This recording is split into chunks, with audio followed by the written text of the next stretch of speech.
I yield back. Thank you. Mr. Moulton. Thank you, Mr. Chairman. Gentlemen, thank you for being here. And I just want to echo the Chairman's comments that he began with, which were that I think that this is partly about conserving taxpayer dollars, which we know is incredibly important in this, especially in this budgetary environment. But even more importantly, it's about responding to the next threats. And, you know, companies used to succeed in the light bulb industry by trying to be most efficient at making the light bulb for the least cost. And now companies succeed in that industry by being the quickest to develop a new type of light bulb, to be the quickest into LED technology. And I think in my long tenure of 11 months almost 11 months on the committee, I've been a strong advocate of cutting programs that we don't need and old systems and legacy systems so that we can invest that money in the new ones, which I think is incredibly important. But one of the things that we need to do more of, as you've said, is be willing to accept the fact that technology development does not just occur in the Department of Defense anymore. It occurs outside. And there seems to be a conflict between the desire to get more commercial off-the-shelf technology and the mill standard requirements that this technology then has to meet. And I think about how much more effective I would have been as an infantry officer on the battlefield if I could have used an iPhone.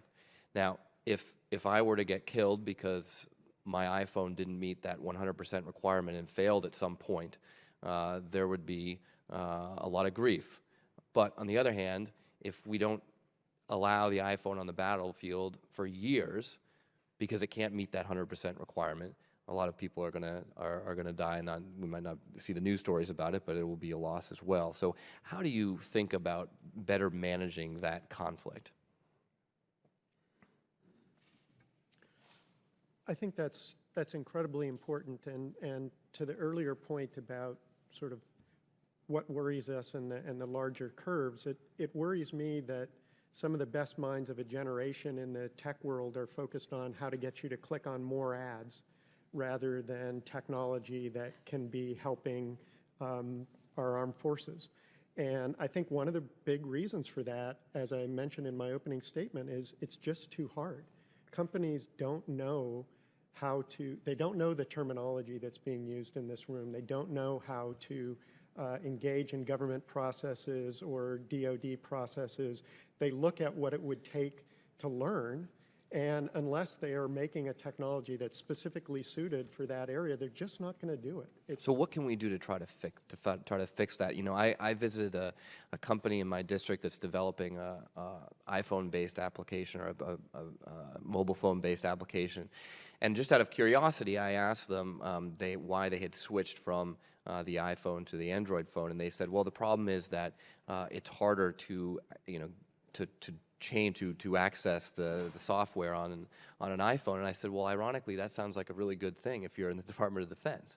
But obviously, DoD does not have a good relationship with Apple. So in this case, it might be harder to hack into an iPhone, but we're going with Android, and it's nothing against Android. But if that's true, based on what they implied, it seems like better partnerships with Silicon Valley would help. What can we do to facilitate that? I think there's a couple of things.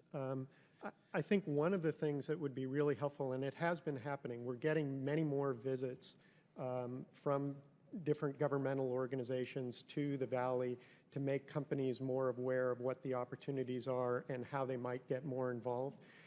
But there needs to be, short of changing all the acquisition processes, there needs to be some methodology, some help for these organizations to be able to sell into the department without having to learn all of the processes that are involved, because they're just not going to do it.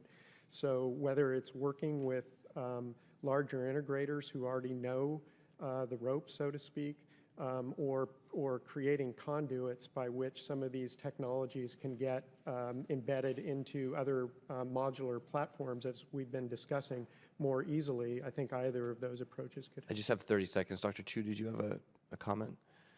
I think in terms of getting other firms to be willing to offer to the department, what does need to be thought about is, do we need to burden the contractors with as many special provisions, largely social goals, as current acquisition statutes require?